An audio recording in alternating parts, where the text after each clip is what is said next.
Nós estamos lendo do livro Krishna, a Suprema Personalidade de Deus, escrito por Sua Divina Graça, A.C. Bhaktivedanta Swami Prabhupada. Capítulo 47. Uddhava entrega a mensagem de Krishna às Gopis. Primeira parte. Quando viram Uddhava, as Gopis observaram que o aspecto dele era quase igual ao aspecto de Krishna, e puderam entender que ele era um grande devoto de Krishna. Suas mãos eram muito compridas, e seus olhos eram como pétalas de flor de lótus. Ele vestia roupas amarelas, e tinha uma guirlanda de flores de lótus. Seu rosto era muito bonito. Tendo obtido a liberação Swarupya, e assim tendo o mesmo aspecto corporal do Senhor, Uddhava parecia quase igual a Krishna. Na ausência de Krishna, as Gopis costumavam zelosamente visitar a casa de Mãe Yashoda de manhã cedo. Elas sabiam que Nanda Maharaj e Mãe Yashoda estavam sempre pesarosos, e elas tinham estabelecido como seu primeiro dever ir prestar seus respeitos às personalidades idosas mais elevadas de Vrindavana. Vendo as amigas de Krishna, Nanda e Yashoda se lembravam do próprio Krishna e ficavam satisfeitos. E as Gopis também ficavam contentes de ver Nanda e Yashoda. Quando as Gopis viram que Uddhava representava Krishna, mesmo em seu aspecto corporal, elas pensaram que ele devia ser uma alma completamente rendida à suprema personalidade de Deus, e começaram a imaginar: quem é este jovem que se parece exatamente com Krishna? Ele tem os mesmos olhos, como pétalas de lótus, o mesmo nariz arrebitado e belo rosto, e está sorrindo da mesma maneira. Em todos os aspectos, ele se assemelha a Krishna, Shama Sundara, o belo menino negro. Ele até se veste exatamente como Krishna. De onde veio este rapaz? Quem é a moça felizarda que o tem por marido? Era com esse espírito que as Gopis falaram, pois estavam muito ansiosas por saber mais sobre Uddhava. Porque eram simples aldeãs sem sofisticação, elas o rodearam. Quando ficaram sabendo que Uddhava trazia uma mensagem de Krishna, as Gopis ficaram muito felizes e o chamaram para um lugar isolado para se sentar. Elas queriam falar com ele muito francamente e não queriam ficar envergonhadas diante de pessoas desconhecidas. E então o acolheram com palavras corteses, em grande submissão. Sabemos que você é um companheiro muito íntimo de Krishna, e por isso ele o mandou a Vrindavana consolar o pai e a mãe dele. Podemos entender que o afeto familiar é muito forte. Nem mesmo os grandes sábios que adotaram a ordem de vida renunciada podem abandonar os membros da família. Krishna, portanto, o enviou a seu pai e sua mãe. Aliás, ele não tem mais nada a fazer em Vrindavana. Agora ele está na cidade. Que lhe interessa saber sobre a aldeia de Vrindavana, ou os pastos das vacas? Estas coisas não têm nenhuma utilidade para Krishna, porque agora ele é um homem da cidade. Com certeza, ele não tem nada a ver com pessoas que não são membros de sua família. As amizades com pessoas de fora da família continuam, enquanto há algum interesse egoísta nelas. Senão, porque alguém se incomodaria com quem está fora da família. Em especial, quem se apega a esposas alheias só se interessa por elas, enquanto houver necessidade de gozo dos sentidos. Como os abelhões, que têm interesse nas flores, enquanto querem tirar o mel delas. É muito natural, de acordo com a psicologia, que uma prostituta não se preocupe mais com seu amante, a partir do momento que ele não tiver mais dinheiro. Igualmente, quando os cidadãos descobrem que um governo é incapaz de lhes dar toda a proteção, eles abandonam o país. Um estudante, depois de acabar os estudos, abandona sua relação com o professor e a escola. Um sacerdote abandona quem patrocina a adoração depois de receber a recompensa dele. Quando acaba a estação das frutas, as aves já não se interessam pela árvore. Logo depois de comer na casa do hospedeiro, o hóspede abandona sua relação com ele. Depois de um incêndio na floresta, quando há escassez de capim verde, os veados e outros animais abandonam a floresta. E da mesma forma, o homem, depois de desfrutar sua namorada, abandona sua ligação com ela. Dessa maneira, todas as Gopis acusam Krishna indiretamente, citando muitos símiles. Uddhava entendeu que as Gopis de Vrindavana estavam todas absortas em pensar em Krishna e nas atividades infantis dele. Enquanto conversavam sobre Krishna com Uddhava, elas esqueceram tudo sobre suas tarefas caseiras. Elas se esqueceram até delas mesmas, pois seu interesse por Krishna aumentava cada vez mais. Uma das Gopis, ou seja, Srimati Radharani, estava tão absorta pensando em Krishna, por força de seu contato pessoal com ele, que de fato começou a conversar com um abelhão que estava voando ali e tentando tocar seus pés de lótus. Enquanto outra Gopi conversava com Uddhava, que agia como mensageiro de Krishna, Srimati Radharani tomou aquele abelhão como mensageiro de Krishna e começou a conversar com ele assim: Abelhão, você está acostumado a beber néctar das flores, e por isso preferiu ser um mensageiro de Krishna, que tem a mesma natureza que você. Posso ver em seus bigodes o pó vermelho do cúncuma que ficou na guirlanda de flores de Krishna, ao ser pressionado contra os seios de alguma outra moça, que é minha competidora. Você sente muito orgulho por ter tocado aquela guirlanda e seus bigodes ficaram avermelhados. Você veio aqui trazendo uma mensagem para mim, ansioso por tocar em meus pés. Mas, meu querido abelhão, deixe-me avisá-lo. Não me toque. Não quero nenhuma mensagem de seu dono irresponsável. Você é o servo irresponsável de um senhor irresponsável.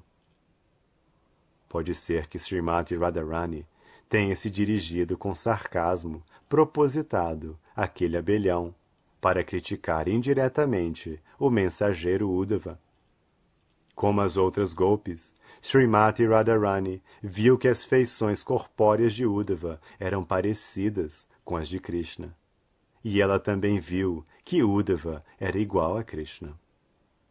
Dessa forma, ela indicou indiretamente que Uddhava era tão indigno de confiança como o próprio Krishna.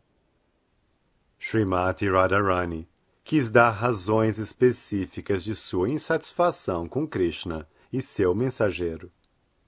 Ela se dirigiu ao abelhão. Seu amo Krishna é exatamente da sua laia. Você pousa numa flor, e depois de tirar um pouco de mel, você imediatamente voa embora e pousa em outra flor. Você é igualzinho a seu amo Krishna. Ele me deu só uma vez o gosto de tocar seus lábios, e então nos deixou completamente. Sei também que a deusa da fortuna, Lakshmi, que está sempre no meio da flor de lótus, se ocupa constantemente no serviço de Krishna. Mas não sei como ela se deixou cativar tanto por Krishna, e por que ela está tão apegada a Krishna, apesar dela conhecer bem o verdadeiro caráter dele. Quanto a nós, somos mais inteligentes que a deusa da fortuna. Não vamos mais ser enganadas por Krishna, nem por seus mensageiros. Segundo uma opinião perita, Lakshmi, a deusa da fortuna, é uma expansão subordinada de Srimati Radharani. Assim como Krishna tem numerosas expansões de Vishnumurtis, sua potência de prazer, Radharani, também tem inúmeras expansões de deusas da fortuna.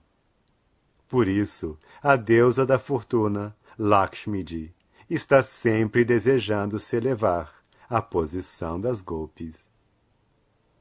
Srimati Radharani continuou: Seu abelhão tolo, você está tentando me satisfazer e receber uma recompensa por cantar as glórias de Krishna. Mas é um esforço inútil. Estamos privadas de todos os nossos bens, longe de nossas casas e famílias. Estamos muito bem informadas sobre Krishna. Sabemos até mais do que você. Então tudo o que inventar sobre ele serão velhas histórias para nós. Krishna está agora na cidade e é mais conhecido como amigo de Arjuna. Ele agora tem muitas namoradas novas, que sem dúvida estão muito felizes em associação com ele. Porque a luxuriosa sensação ardente de seus peitos foi satisfeita por Krishna, elas agora estão felizes. Se você for lá e glorificar Krishna, elas terão prazer em recompensá-lo. Você está só tentando me acalmar com seu comportamento de bajulador, e por isso você pôs sua cabeça sob meus pés. Mas conheço o golpe que você está tentando aplicar. Sei que é um mensageiro que vem de um grande trapaceiro, Krishna. Por isso, por favor, deixe-me. Posso entender que você é perito em reunir dois lados opostos, mas ao mesmo tempo, saiba que não posso depositar minha confiança em você, nem em seu Senhor Krishna. Deixamos nossas famílias, casas, filhos e parentes só por causa de Krishna. Mas ele nem sentiu nenhuma obrigação em troca. Ele nos deixou perdidas. Você acha que podemos confiar nele de novo? Sabemos que Krishna não consegue ficar muito tempo sem a companhia de mulheres jovens. Essa é a natureza dele. Ele está achando difícil em Mathura, porque não está mais na aldeia entre meninas inocentes. Ele está na sociedade aristocrática e deve estar tendo dificuldade em fazer amizade com as meninas. Talvez você tenha vindo aqui para fazer propaganda dele de novo, ou para nos levar até lá. Mas por que Krishna esperaria que fôssemos até lá? Ele é muito qualificado para seduzir todas as outras moças, não só em Vrindavana ou Mathura, mas em todo o universo. Seu sorriso maravilhoso e encantador é tão atraente, e o movimento de suas sobrancelhas tão belo, que ele pode chamar qualquer mulher dos planetas celestes, intermediários e plutônicos. Mahalakshmi, a maior de todas as deusas da fortuna, também anela prestar-lhe algum serviço. Em comparação com todas aquelas mulheres do universo, que somos nós, somos muito insignificantes.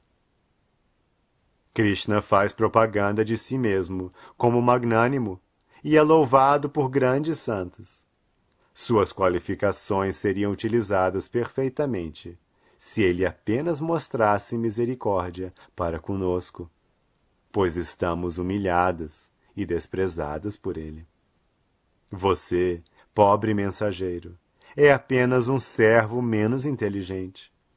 Você não sabe muito sobre Krishna, como ele tem sido ingrato e de coração duro, não só nesta vida, mas também em suas vidas anteriores. Todas ouvimos isso de nossa avó Purnamasi. Ela nos informou que Krishna nasceu numa família de Kshatriya antes deste nascimento, e era conhecido como Ramachandra. Naquele nascimento, em vez de matar Vali, um inimigo de seu amigo, à maneira de um Kshatriya, ele o matou como um caçador. Um caçador toma um lugar seguro para se esconder e então mata o animal sem enfrentá-lo. O Sr. Ramachandra, como Kshatriya, deveria ter lutado face a face com Vali, mas instigado por seu amigo, ele o matou de trás de uma árvore. Assim ele se desviou dos princípios religiosos de um Kshatriya.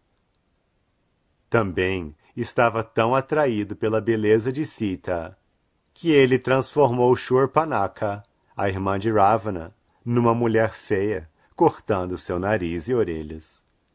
Shurpanakha propôs uma relação íntima com ele, e como Kshatriya, ele devia tê-la satisfeito. Mas ele era tão dominado pela mulher que não pôde esquecer Sita Devi e transformou Shurpanakha numa mulher feia. Antes daquele nascimento como Kshatriya, ele nasceu como um menino Brahmana, chamado Vamanadeva, e pediu caridade a Bali Maharaj. Bali Maharaj era tão magnânimo que lhe deu tudo o que tinha. Mas Krishna, como Vamanadeva, ingratamente prendeu-o como um corvo e o empurrou para o reino de Patala. Sabemos tudo sobre Krishna e como ele é ingrato. Mas aqui está a dificuldade. Apesar dele ser tão cruel e de coração duro, é muito difícil para nós parar de falar nele. Não só nós somos incapazes de deixar de falar sobre ele, mas grandes sábios e pessoas santas também se ocupam em falar sobre ele. Nós, golpes de Vrindavana, não queremos mais fazer amizade com este menino negro, mas não sabemos como seremos capazes de deixar de nos lembrar e falar de suas atividades. Desde que Krishna é absoluto, suas assim chamadas atividades cruéis são tão saborosas como suas atividades gentis. Pessoas santas e grandes devotos, como as gopis, não podem desistir de Krishna em nenhuma circunstância. O Sr. Chaitanya por isso orou: Krishna, você é livre e independente em todos os aspectos. Pode-o abraçar-me ou esmagar-me sob seus pés, o que quiser. Você pode partir meu coração por não me deixar vê-lo durante toda a minha vida, mas ainda assim, você é meu único objeto de amor.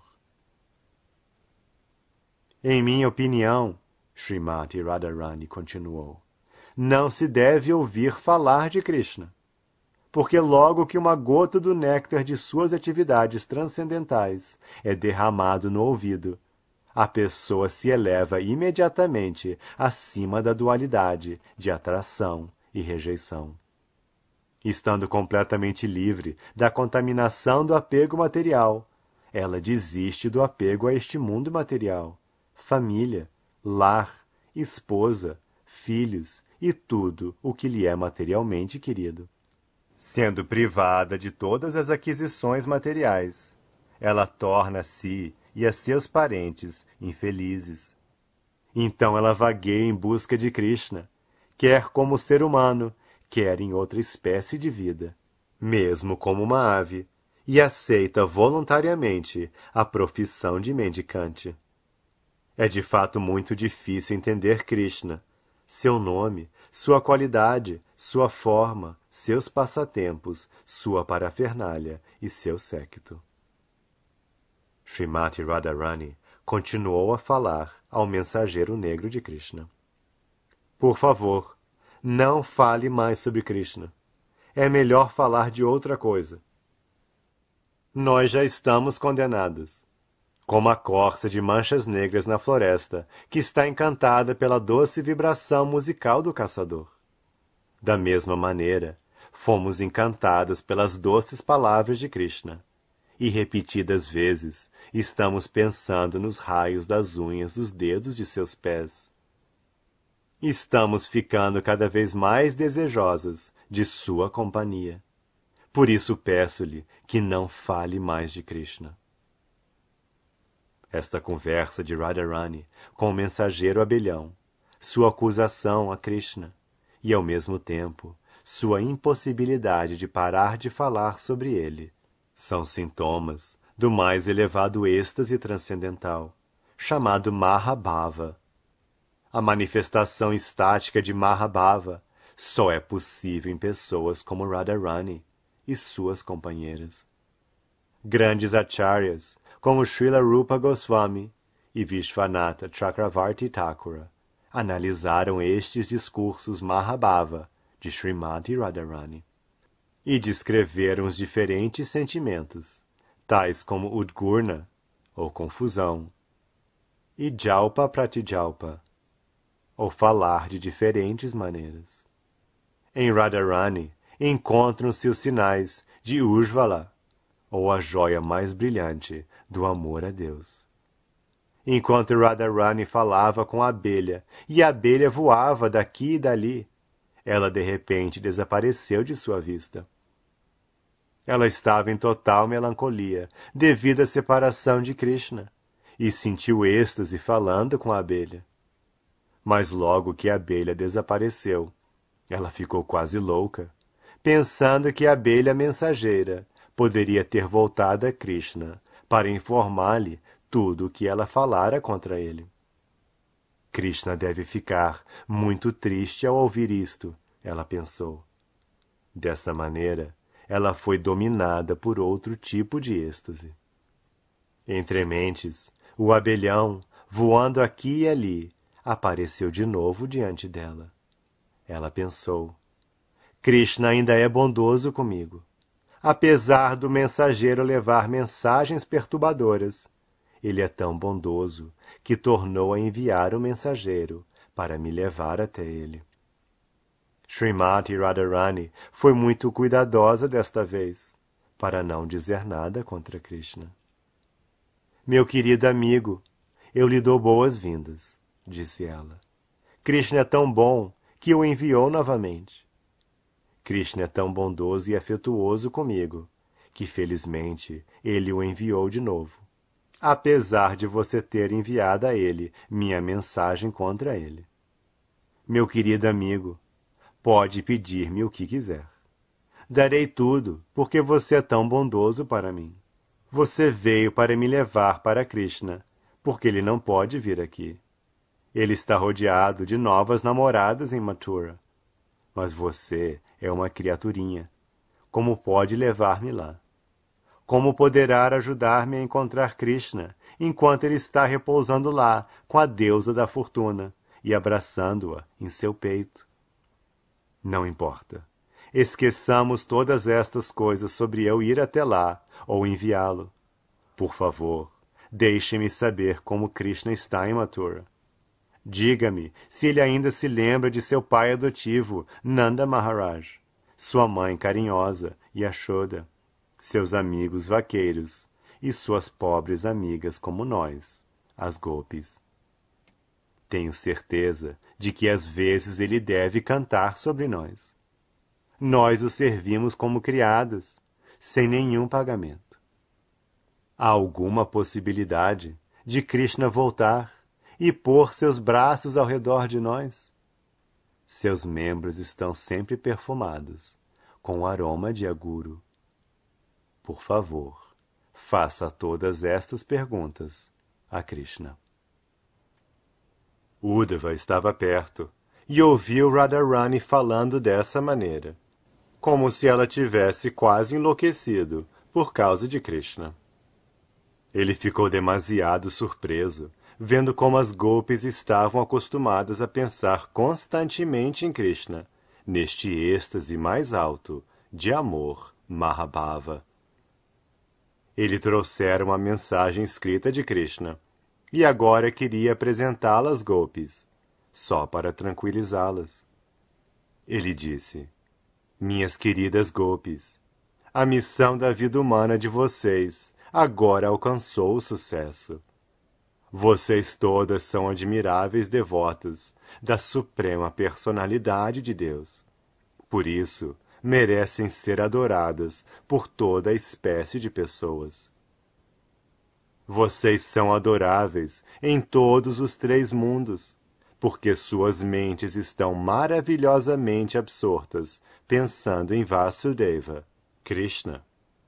Ele é a meta de todas as atividades piedosas e práticas rituais, tais como dar caridade, seguir à risca a austeridade dos votos, submeter-se às severas penitências e acender o fogo do sacrifício.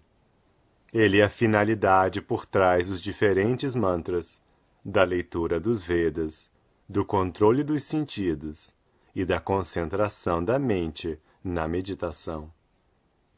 Estes são alguns dos muitos diferentes processos para se alcançar a autorrealização e a perfeição da vida. Mas, de fato, eles só servem para que compreendamos Krishna e nos encaixemos no transcendental serviço amoroso da Suprema Personalidade de Deus. Esta é também a última instrução do Bhagavad Gita. Embora haja descrições dos diferentes processos de autorrealização, no fim Krishna recomendou que a pessoa abandonasse tudo e simplesmente se rendesse a ele. Todos os outros processos servem para ensinar a pessoa a se render finalmente aos pés de lótus de Krishna. O Bhagavad Gita também diz que este processo de rendição se completa com a pessoa sincera executando os processos de autorrealização em sabedoria e austeridade depois de muitos nascimentos.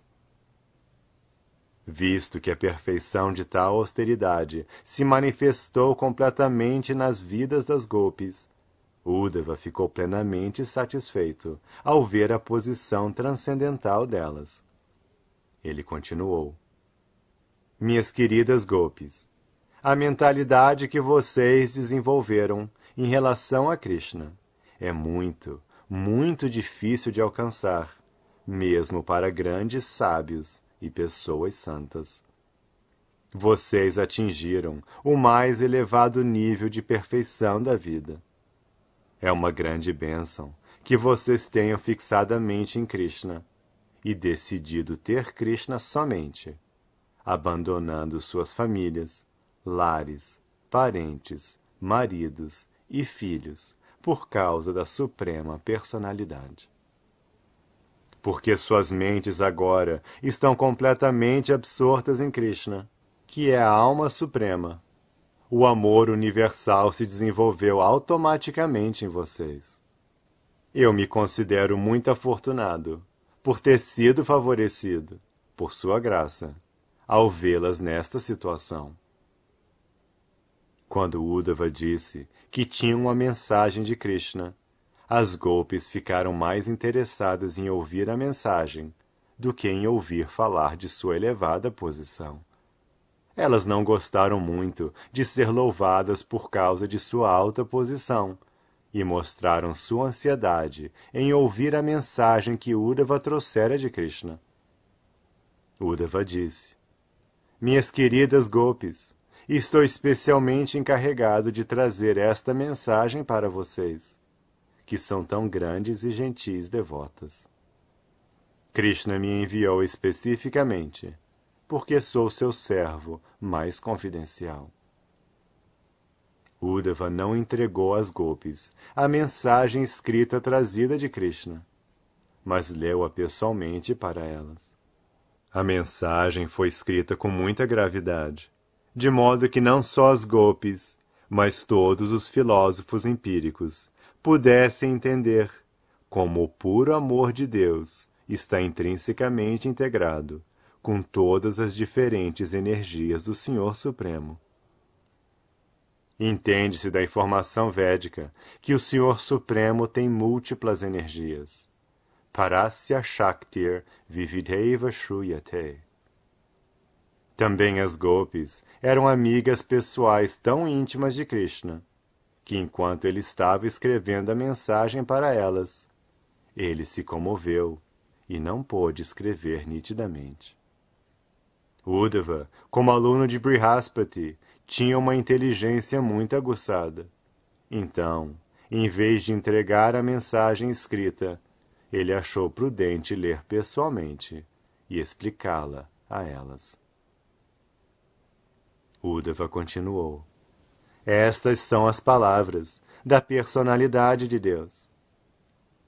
Minhas queridas gopis, minhas queridas amigas, Por favor, saibam que é impossível haver separação entre nós, em qualquer tempo, em qualquer lugar, ou sob quaisquer circunstâncias, porque eu sou onipenetrante.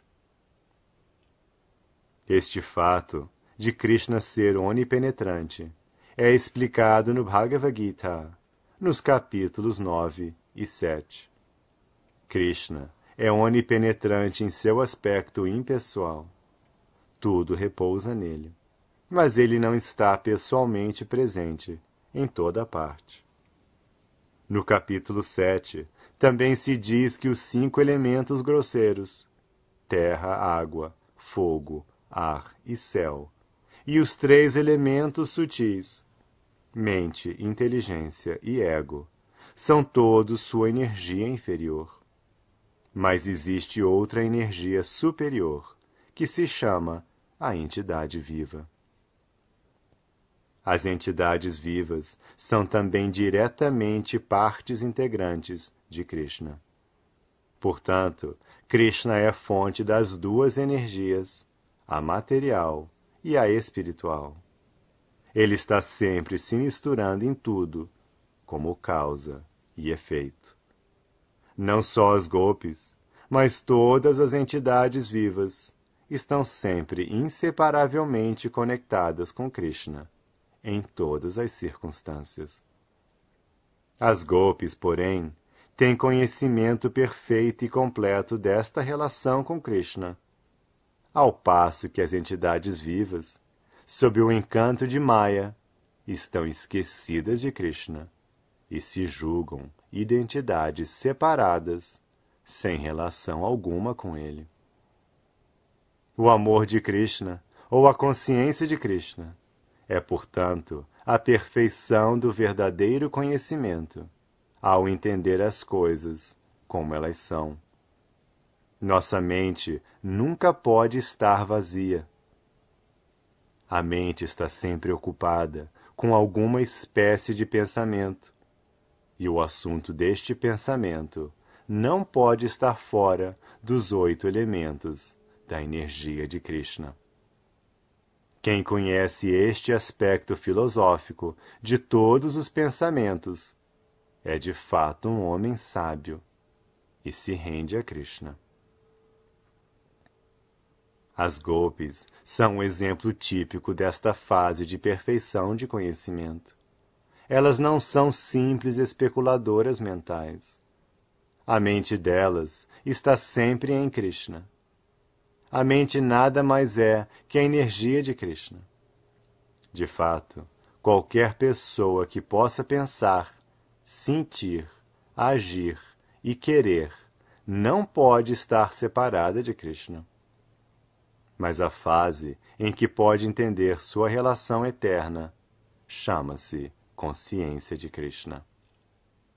O estado doentio, em que não pode mais entender sua relação eterna com Krishna, é a fase contaminada, ou Maya. Como as gopis estão na plataforma de puro conhecimento transcendental, a mente delas está sempre cheia de consciência de Krishna.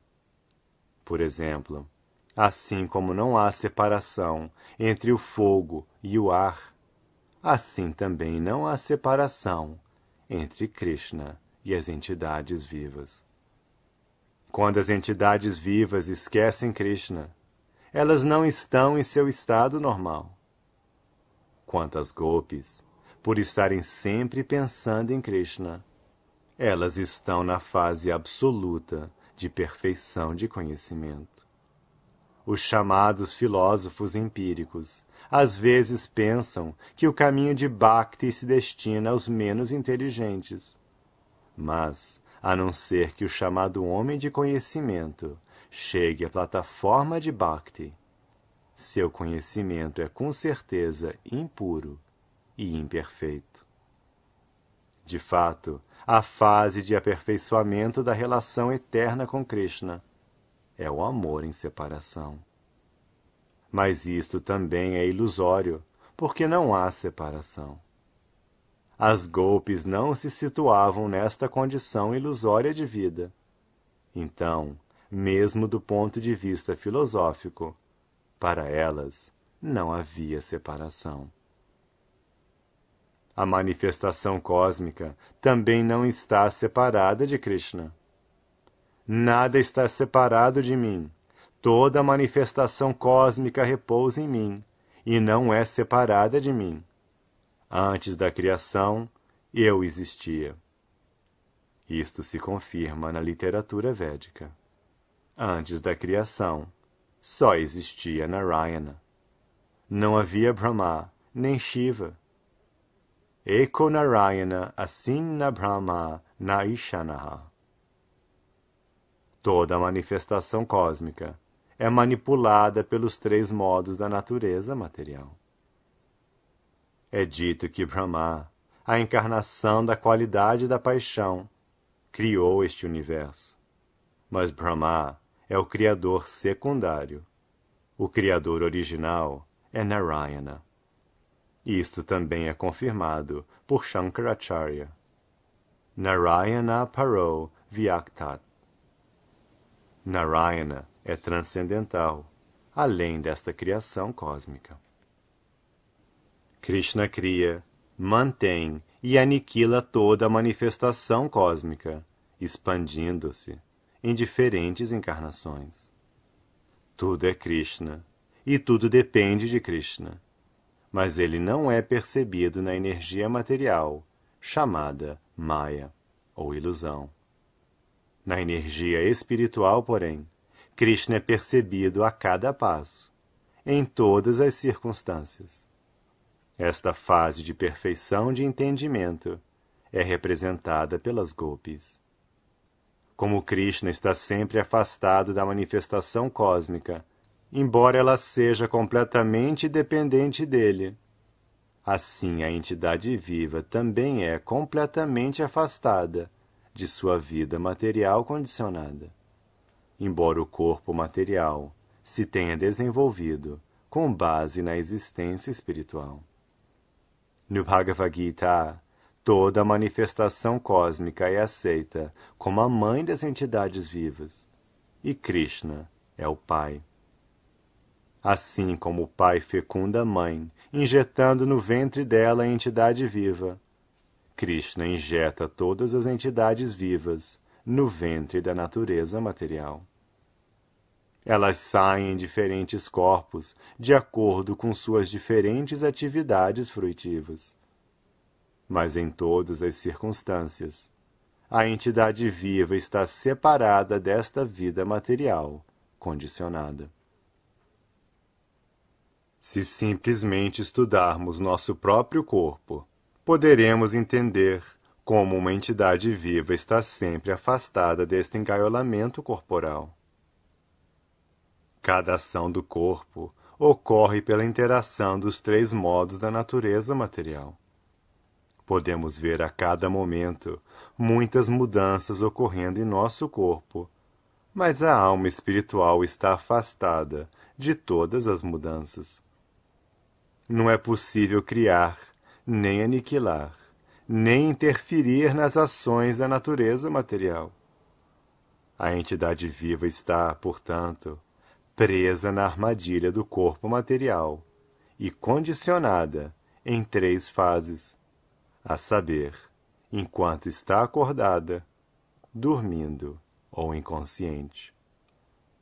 A mente age em todas as três condições de vida. A entidade viva em seu estado de sono ou sonho vê algo como real, e quando acordada, vê a mesma coisa como irreal. Conclui-se, portanto, que sob certas circunstâncias ela aceita algo como real, e sob outras circunstâncias ela aceita a mesmíssima coisa como irreal.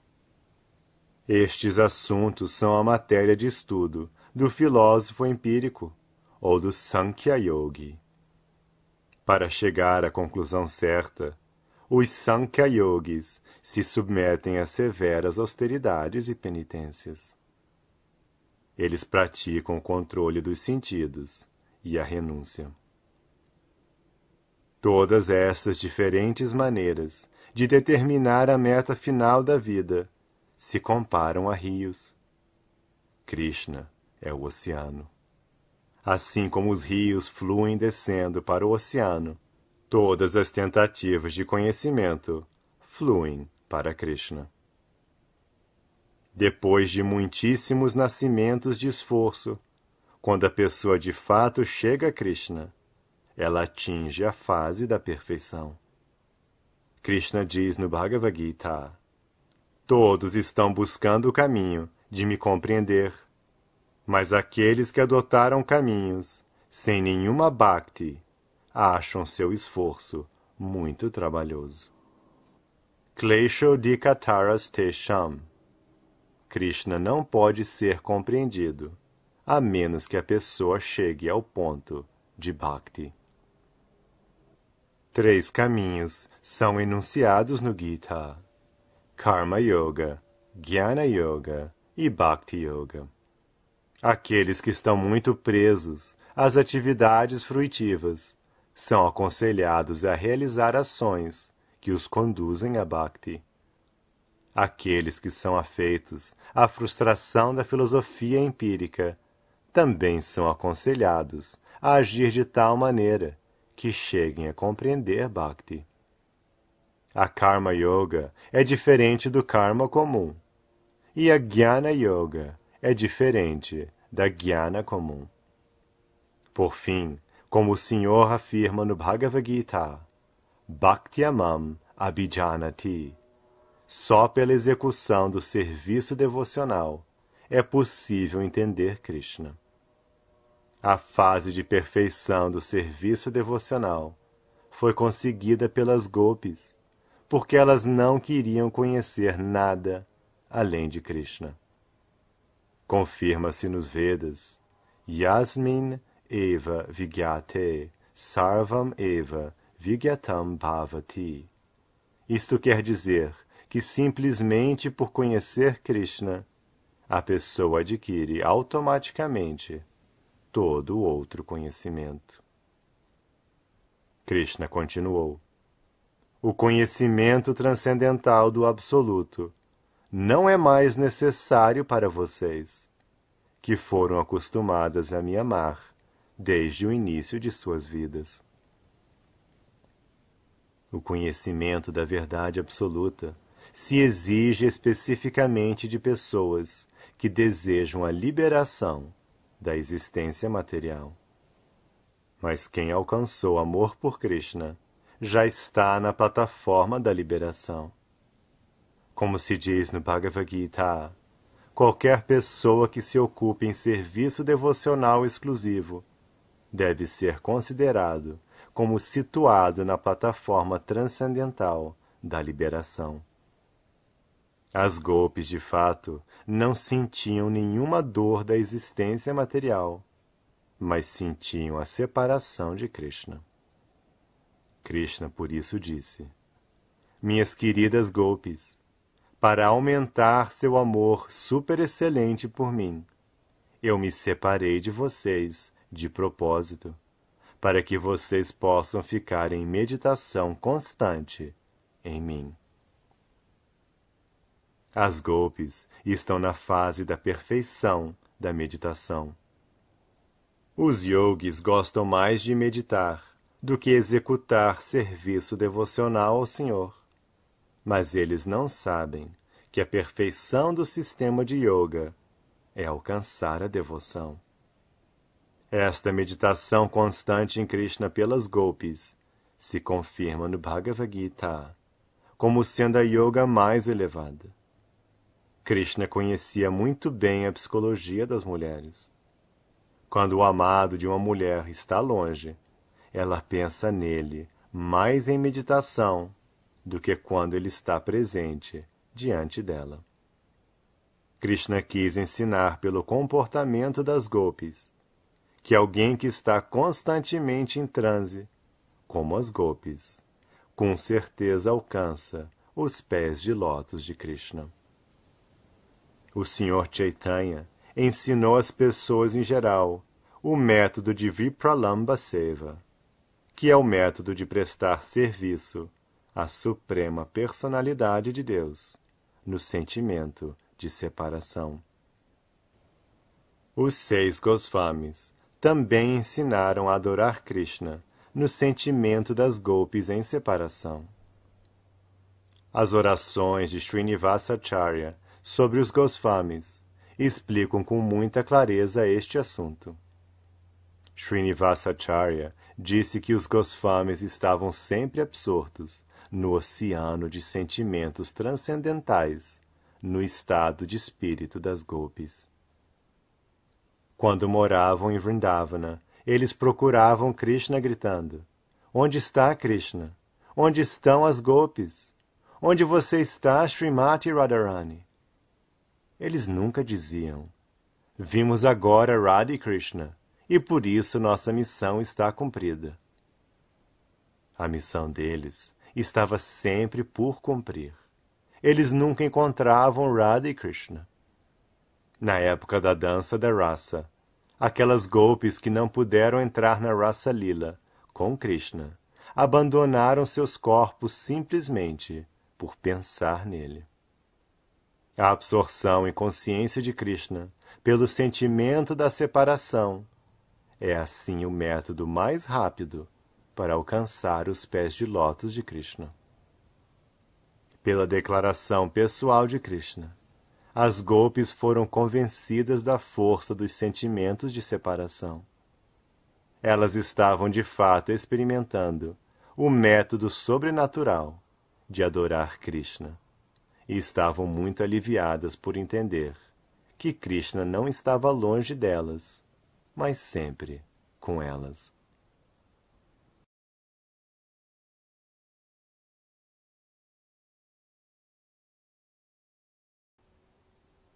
As golpes, portanto, receberam Uddhava com muita felicidade e começaram a falar como segue. Ouvimos que o rei Kamsa, que foi sempre uma fonte de problemas para a dinastia Yadu, agora foi morto. Esta é uma boa notícia para nós. Esperamos, pois, que os membros da dinastia Yadu estejam muito felizes em companhia de Krishna, que pode satisfazer todos os desejos de seus devotos. Meu querido Uddhava, por favor informe-nos se Krishna às vezes pensa em nós, enquanto está entre as muito esclarecidas moças de sociedade em Mathura. Sabemos que as mulheres e moças em Mathura não são aldeãs. Elas são instruídas e belas. Seus olhares tímidos, sorridentes e outras características femininas devem ser muito agradáveis a Krishna. Sabemos muito bem que Krishna está sempre interessado no comportamento das mulheres bonitas. Parece, portanto, que ele foi preso pela armadilha das mulheres de Mathura. Meu querido Uddhava, você pode ter a bondade de nos informar se Krishna às vezes se lembra de nós, enquanto está no meio de outras mulheres? Outra golpe perguntou. Ele se lembra daquela noite, no meio das flores Kumuda e do luar, quando Vrindavana se tornou excessivamente bela. Krishna dançava conosco, e a atmosfera estava sobrecarregada com o som dos sinos de pés. Trocamos conversa agradável, então. Lembra-se ele daquela noite especial? Lembramos aquela noite e sentimos separação. A separação de Krishna nos deixa agitadas, como se houvesse fogo em nosso corpo. Ele propõe voltar a Vrindavana para apagar aquele fogo, assim como uma nuvem aparece no céu para extinguir o incêndio na floresta com sua chuva. Outra golpe disse. Krishna matou seu inimigo e vitoriosamente conseguiu o reino de Kamsa. Talvez ele esteja casado com uma filha de rei, por essa época, e esteja vivendo feliz entre seus parentes e amigos. Portanto, por que haveria ele de vir a esta aldeia de Vrindavana? Outra golpe disse. Krishna é a suprema personalidade de Deus, o esposo da deusa da fortuna, e é autossuficiente. Ele nada tem a ver conosco, as moças da floresta de Vrindavana, nem com as moças da cidade de Mathura. Ele é a grande super-alma. Ele não tem nada a ver com nenhuma de nós, quer aqui, quer lá. Outra golpe disse: não é razoável esperar que Krishna volte para Vrindavana. Devemos, em vez disso, tentar ser felizes no desapontamento. Até mesmo Pingala, a grande prostituta, disse que o desapontamento é o maior prazer. Todas nós conhecemos estas coisas, mas é muito difícil para nós desistir de esperar que Krishna volte.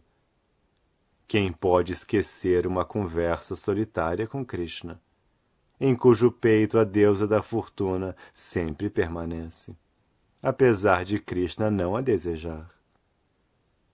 Meu querido Uddhava, Vrindavana é a terra de rios, florestas e vacas. Aqui foi ouvida a vibração da flauta, e Krishna, com seu irmão mais velho, Sri Balarama, gozou a atmosfera em nossa companhia. Assim, o ambiente de Vrindavana nos lembra constantemente de Krishna e Balarama. A impressão de suas pegadas está na terra de Vrindavana, que é a residência da deusa da fortuna. E por causa destes sinais, não podemos esquecer Krishna. As golpes ainda expressaram que Vrindavana estava cheia de toda a opulência e boa fortuna. Não havia escassez nem falta em Vrindavana quanto às necessidades materiais. Mas, a despeito de tal opulência, elas não conseguiam esquecer Krishna e Balarama. Lembramos constantemente várias características atraentes do belo Krishna: seu andar, seu sorriso e suas palavras brincalhonas.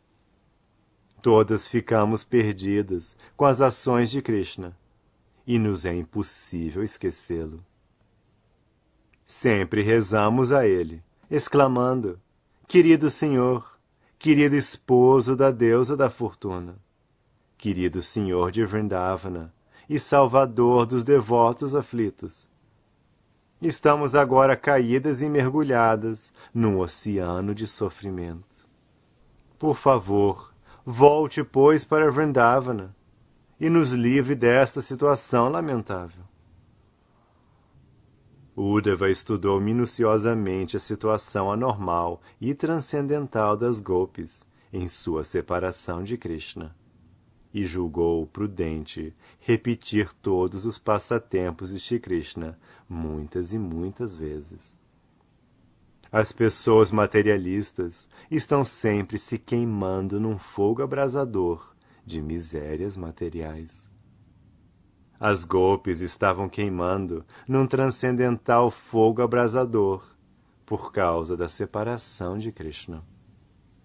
O fogo abrasador que exasperava as golpes é diferente do fogo do mundo material. As golpes querem constantemente a associação com Krishna, ao passo que a pessoa materialista quer a vantagem dos confortos materiais. Vishvanatha Chakravarti Thakura disse que Krishna salvou, num segundo, os vaqueirinhos de um incêndio abrasador na floresta, enquanto seus olhos estavam fechados. De modo semelhante, Uddhava disse às golpes que elas poderiam ser salvas do fogo da separação, fechando os olhos e meditando nas atividades de Krishna, desde o início de sua associação com ele. Externamente, as golpes podiam visualizar todos os passatempos de Krishna, ouvindo as descrições de Uddhava. E internamente, elas podiam lembrar estas atividades. Com as instruções de Uddhava, as golpes puderam entender que Krishna não estava separado delas. Como elas estavam pensando constantemente em Krishna, Krishna também estava constantemente pensando nelas em Mathura. As mensagens e instruções de Uddhava salvaram as Gopis da morte imediata, e as Gopis reconheceram a bênção de Uddhava. Uddhava praticamente agiu como mestre espiritual preceptor das Gopis, e elas em troca adoraram-no, como adorariam a Krishna. Recomenda-se nas escrituras autorizadas que se adore o mestre espiritual no mesmo nível da suprema personalidade de Deus, por ele ser seu servo muito confidencial, e é aceito por grandes autoridades que o mestre espiritual é a manifestação externa de Krishna. As Gopis ficaram aliviadas de seu ardente estado transcendental, por entenderem que Krishna estava com elas. Internamente, elas lembravam a associação com ele, em seu coração. E externamente, Uddhava as ajudava a apreciar Krishna por meio de instruções conclusivas. As Escrituras descrevem a suprema personalidade de Deus como a Dokshaja, o que indica que ele está além da percepção de todos os sentidos materiais. Embora esteja além dos sentidos materiais, ele está presente no coração de todos. Ao mesmo tempo, ele está presente em toda parte, por sua característica onipenetrante de Brahman. Pode-se compreender todas as três características transcendentais da verdade absoluta: Bhagavan, a personalidade de Deus; Paramatma, a superalma localizada; e o Brahman onipenetrante, pelo simples estudo da condição das Gopis em seu encontro com Uddhava, como se descreve no Srimad Bhagavatam. Srinivasacharya disse que os 6 Goswamis estavam sempre absortos pensando nas atividades das Gopis. Chaitanya Mahaprabhu também recomendou o método das Gopis de adoração à suprema personalidade de Deus como sobreexcelente. Srila Shukadev Goswami também declarou que qualquer pessoa que ouvir da fonte certa sobre as atividades das Gopis com Krishna e que seguir as instruções será elevada à posição mais alta do serviço devocional e será capaz de abandonar o desejo de gozo material. Todas as Gopis ficaram consoladas com as instruções de Uddhava e pediram-lhe que ficasse em Vrindavana por mais alguns dias.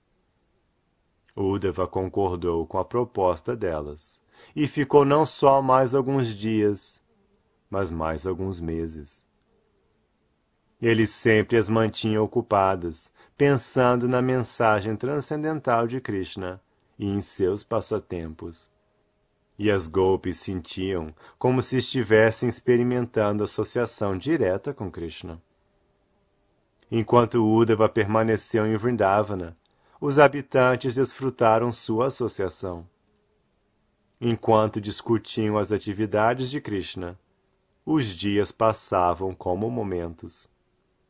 A atmosfera natural de Vrindavana, com a presença do rio Yamuna, seus belos pomares de árvores decoradas com várias frutas, a colina de Govardhana, grutas, flores desabrochando, tudo combinava para inspirar Uddhava a narrar os passatempos de Krishna. Os habitantes desfrutaram a companhia de Uddhava, da mesma maneira como desfrutavam a companhia de Krishna. Uddhava estava atraído pela atitude das Gopis, porque elas eram completamente apegadas a Krishna, e se sentiu inspirado pela ansiedade das Gopis por Krishna.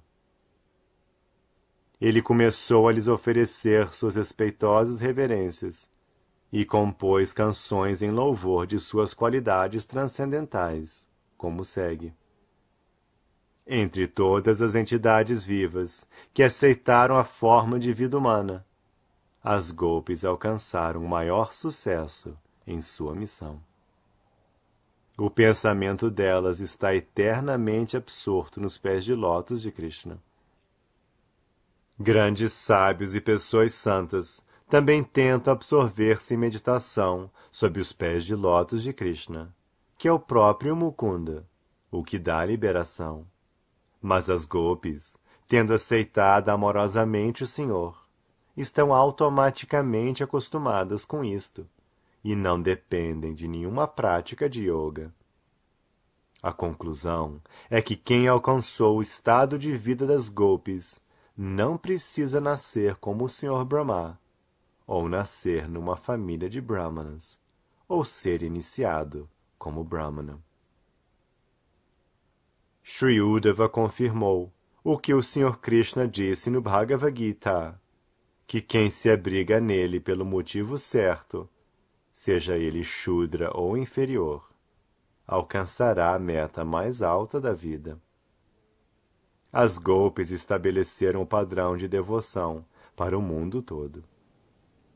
Seguindo as pegadas das Gopis, pelo constante pensar em Krishna, pode-se alcançar o nível da mais alta perfeição da vida espiritual. As Gopis não nasceram em famílias de muita cultura, mas em famílias de vaqueiros. E assim mesmo desenvolveram um amor mais elevado por Krishna. Para a autorrealização ou para a compreensão de Deus, não é necessário nascer em família elevada. A única coisa necessária é o desenvolvimento estático do amor de Deus. Para alguém conseguir a perfeição em consciência de Krishna, não se exige outra qualificação, além de estar constantemente ocupado no serviço amoroso de Krishna, o supremo néctar, o reservatório de todo prazer. O efeito da adoção da consciência de Krishna é exatamente como o de beber néctar. Com ou sem o conhecimento da pessoa, ele vai agir. O princípio ativo da consciência de Krishna se manifestará igualmente em toda parte. Não importa como e onde alguém nasceu. Krishna dará sua bênção a qualquer um que adotar a consciência de Krishna, sem dúvida alguma. A bênção suprema alcançada pelas Gopis, apesar de elas terem nascido em famílias de vaqueiros, jamais foi alcançada pela própria deusa da fortuna. E certamente não foi alcançada pelos habitantes do céu, embora o cheiro do corpo das mulheres lá seja exatamente igual ao perfume do lótus. As Gopis são tão afortunadas que durante a Rasa Lila, Krishna as abraçou pessoalmente com seus braços. Krishna beijou-as face a face. Com certeza, não é possível que nenhuma mulher nos 3 mundos consiga isto, exceto as Gopis. Uddhava apreciava a posição elevada das Gopis e desejava prostrar-se e colocar a poeira dos pés delas em sua cabeça. Mas ele não ousava pedir às Gopis que lhe oferecessem a poeira de seus pés. Talvez elas não concordassem. Portanto, para ter sua cabeça borrifada com a poeira dos pés das Gopis, sem o conhecimento delas, ele desejou tornar-se apenas uma touceira insignificante de capim ou da grama da terra de Vrindavana. As Gopis estavam tão atraídas por Krishna que, quando ouviam a vibração de sua flauta, elas abandonavam no mesmo instante seus lares, filhos, honra e timidez feminina e corriam para o lugar onde Krishna estava. Elas não consideravam se estavam passando pela estrada ou pelas selvas. Imperceptivelmente, a poeira dos pés delas era concedida às pequenas gramas e ervas de Vrindavana. não ousando colocar a poeira dos pés das golpes em sua cabeça nesta vida. Uddhava aspirava a ter um nascimento futuro, na posição de moita de capim ou grama. Então ele conseguiria ter a poeira dos pés das golpes. Uddhava apreciava a fortuna extraordinária das golpes, que se livraram de toda a contaminação material, colocando em seus altos e belos seios os pés de lótus de Krishna, que são adorados não só pela deusa da fortuna, mas por semideuses tão elevados como Brahma e o Senhor Shiva, e sobre os quais grandes yogis meditam em seus corações. Assim, Uddhava orou para que fosse constantemente honrado com a poeira dos pés de lótus das golpes, cujo canto dos passatempos transcendentais do Senhor Krishna ficou famoso em todos os 3 mundos. Depois de ficar por um tempo em Vrindavana, Uddhava desejou voltar para Krishna e pediu permissão a Nanda Maharaj e a Yashoda para partir. Ele teve uma reunião de despedida com as golpes, e pedindo permissão a elas também, ele montou em sua quadriga para partir para Mathura. Quando Uddhava estava para partir, todos os habitantes de Vrindavana, encabeçados por Nanda Maharaj e Yashoda, vieram para lhe dar adeus e presentearam-no com várias espécies de bens valiosos, produzidos em Vrindavana. Eles expressaram seus sentimentos com lágrimas nos olhos, devido ao intenso apego por Krishna. Todos eles desejavam uma bênção de Uddhava. Eles desejavam lembrar sempre as gloriosas atividades de Krishna, e queriam que suas mentes estivessem sempre fixas nos pés de lótus dele. Suas palavras sempre ocupadas em glorificar Krishna, e seus corpos sempre ocupados em se prostrar enquanto se lembravam dele constantemente. Esta prece dos habitantes de Vrindavana é o tipo sobreexcelente de autorrealização. O método é muito simples. Fixar a mente sempre nos pés de lótus de Krishna. Falar sempre de Krishna, sem passar para outro assunto. E ocupar o corpo constantemente a serviço de Krishna. Especificamente nesta forma de vida humana, a pessoa deve ocupar sua vida, recursos, palavras e inteligência para o serviço do Senhor. Somente tais atividades podem elevar um ser humano ao nível mais alto da perfeição. Este é o veredicto de todas as autoridades. Os habitantes de Vrindavana disseram: pela vontade da autoridade suprema e de acordo com os resultados de nosso próprio trabalho, podemos nascer em qualquer parte. Não importa onde nasçamos, mas nossa única prece é que simplesmente nos ocupemos em consciência de Krishna. Um devoto puro do Senhor Krishna nunca deseja ser promovido aos planetas celestes, ou mesmo a Vaikunta, ou Goloka Vrindavana, porque ele não deseja a sua própria satisfação pessoal. Um devoto puro considera o céu e o inferno como estando no mesmo nível. Sem Krishna, o céu é como o inferno, e com Krishna, o inferno é como o céu. Quando Uddhava havia honrado suficientemente a adoração dos devotos puros de Vrindavana, ele regressou a Mathura e ao seu senhor, Krishna. Depois de oferecer respeitos prostrando-se diante do Senhor Krishna e Balarama, ele descreveu a admirável vida de devoção dos habitantes de Vrindavana. Ele entregou todos os presentes dados pelos habitantes de Vrindavana a Vasudeva, o pai de Krishna, e a Ugrasena, avô de Krishna. Neste ponto, encerram-se os significados Bhaktivedanta, do capítulo 47 de Krishna, intitulado Uddhava entrega a mensagem de Krishna às Gopis.